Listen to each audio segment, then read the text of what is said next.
Okay, hello and welcome to you all. My name is Vishal, and we have pulled in a very senior member of in the management industry, who is about to write a letter write a book as well. In a couple of his book is about just to come, and he has been. He's an accomplished individual with a diverse background spanning across engineering, corporate strategy, and business excellence.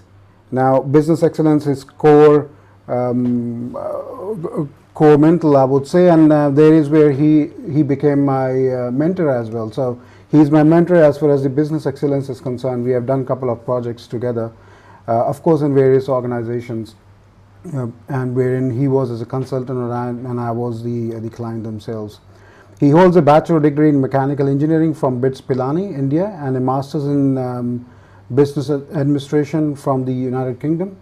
So he's a certified balanced scorecard graduate, and if that does not excite you on a Sunday morning, I don't know what's going to excite you, because somebody sharing their knowledge on the balanced scorecard it's the monitor, or for that matter your dashboard, which will tell you how your health of your strategy is, how your strategy that you have defined is working for you. So now, since and he has done under the mentorship of esteemed scholars like Dr. Kalpan and Norton at Palladium. My bad, sir, if I know that you are there, if I have pronounced that wrong. For more than 2 decades, he has been an influential figure in the facilitating strategy development and BSc, that is the balanced scorecard implementation. He has implemented BSc and performance improvement programs in dozens of organizations in India and Middle East. He was very prominent in the Middle East, and many Middle East organizations he has worked along with them. Yes, good morning, everybody. Thank you, Vishal, for such a wonderful introduction. I am not sure I am really worth of that much of appreciation or praise. So anyway, it's really wonderful to talk to the audience, and I welcome you all on this session. For some reason, I'm not able to see whether I'm on video, but that doesn't matter. So this is something. So everybody is able to see the screen. Yes, sir. Yes, sir. First screen, right? Yeah, yeah. Okay. So a little bit brief. Of course, Vishal has already talked about it. So I'm a strategy management consultant with almost like 25 years. I have been in this field. And before that, I was like you. I was also, I think most of you are coming from projects background. I also worked on projects with Voltas in the Middle East. And I worked on some of the most prestigious projects like Burj Khalifa and Emirates Palace Hotel in Abu Dhabi and those kind of things. Gradually, I moved to corporate strategy. Then I learned about balance scorecard myself, and then in business excellence and all those kind of stuff. So I have a diverse background, but from my heart, I am still an engineer. So I try to have kind of a justification for whatever I try to do or I try to implement in organization. And I'm very particular that whatever I do, at least it helps the organization in terms of improving efficiencies or improving business. So this is what I have gathered together, and I have put a brief presentation. We will not be talking about too much of technical. Initially, I will just cover the reasons why most of the businesses fail and what is the reason, primarily what are the most common reasons about failure of a business, and then we will look at what can be done about it. So it may take half an hour just to cover all this, but we'll be trying to cover as much as possible within the time given. So this is, of course, a little bit about me. So Vishal has already spoken about it. So let's see, this is based on my own research. I have been researching on this subject for almost 10 years. And I read a lot, so maybe I have a collection of more than 500 books, 800 books, approximately, me and my son together. So this is based on my own research and my experience. So every entrepreneur, any business starts with a dream, actually. So people have different reasons for starting a business. Some people are looking for financial freedom. Some people are looking at self-actualization, that they have a dream, they want to realize something, and they want to have a personal fulfillment kind of a thing. Then some people are they are looking for work-life balance, and they want to have some flexibility so that maybe they have some other interests, they can focus on those interests. And then some people have like kind of a community development, or they have aspiration that they want to develop or make a positive impact on the people. So that's one of the reasons. Some people, they work for legacy, they want to leave behind their name, and for future generations and for the country, they want to do something so that their name is well known. And some people are looking for growth. Maybe they have already a small business from which they have inherited, and they want to go for expansion and those kind of things. So these are primarily 6 reasons, most common reasons which are there behind it starting a business. And of course, some people they have no other option than they start a business, but then I will not consider that as a motive behind the business. It's like they are helpless and they are starting a business. So I don't consider those people as entrepreneurs. Entrepreneurs are those who plan things and they want to do something, and this is their own personal dream or wish. So more or less what we are trying to say over here, sir, is to you find your need and the drive, as simple as that. Yes. Okay.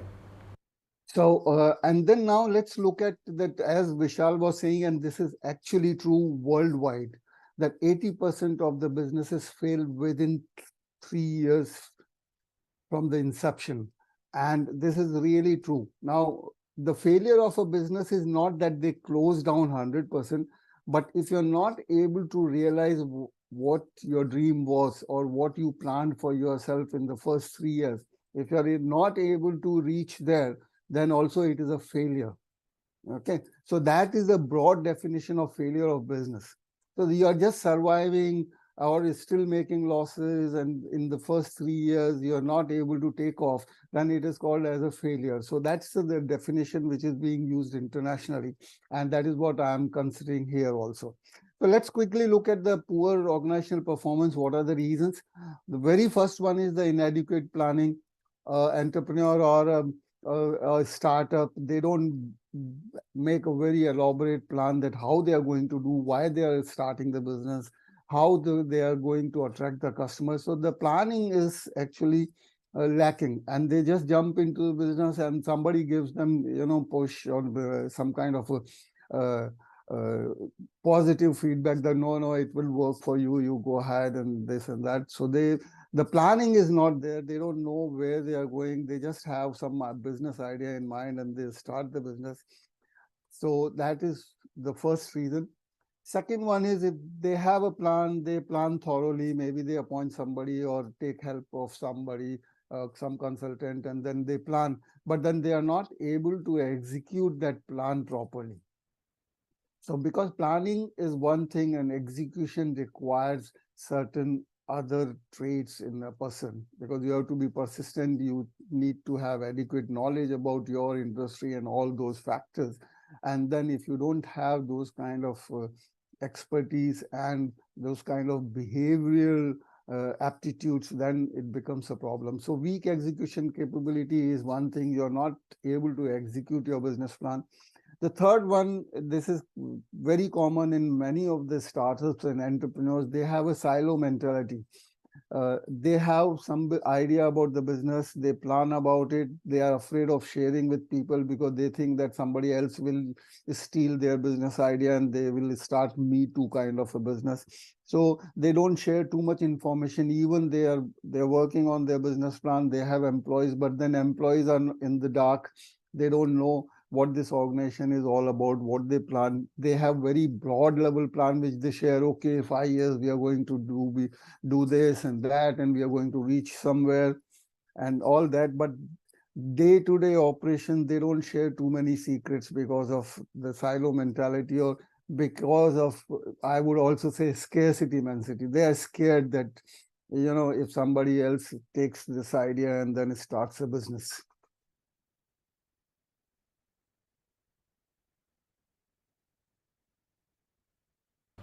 So, would you think that we said about inadequate planning? Do you think over planning also kills it?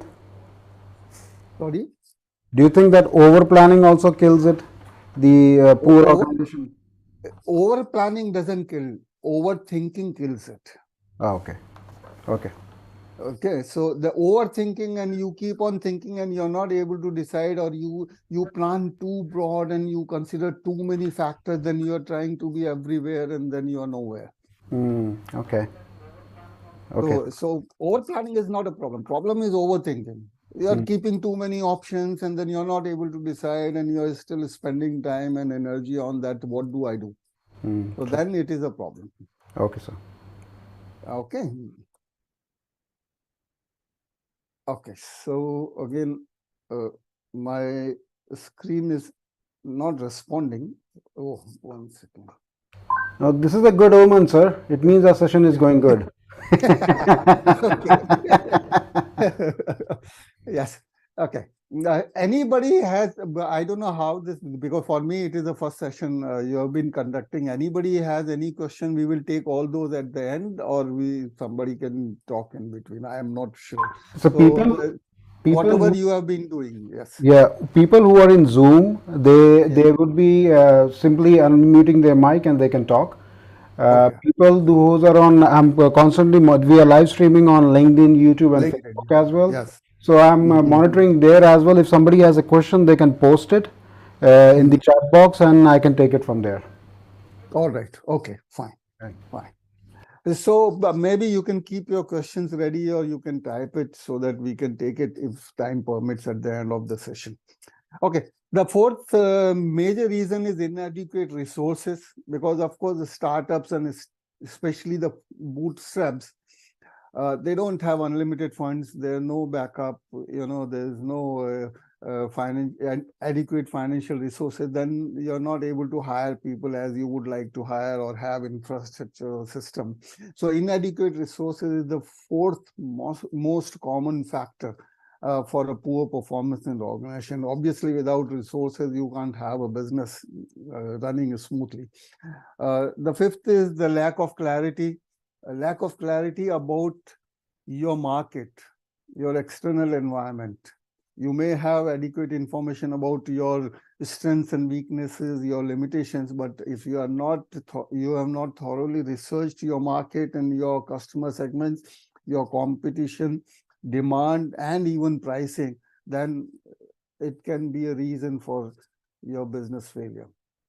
Then, of course, external factors, which is also included in lack of clarity, competition, market factors, and you start a business, maybe some new competitors and players and new products emerge in the market which you were not aware of.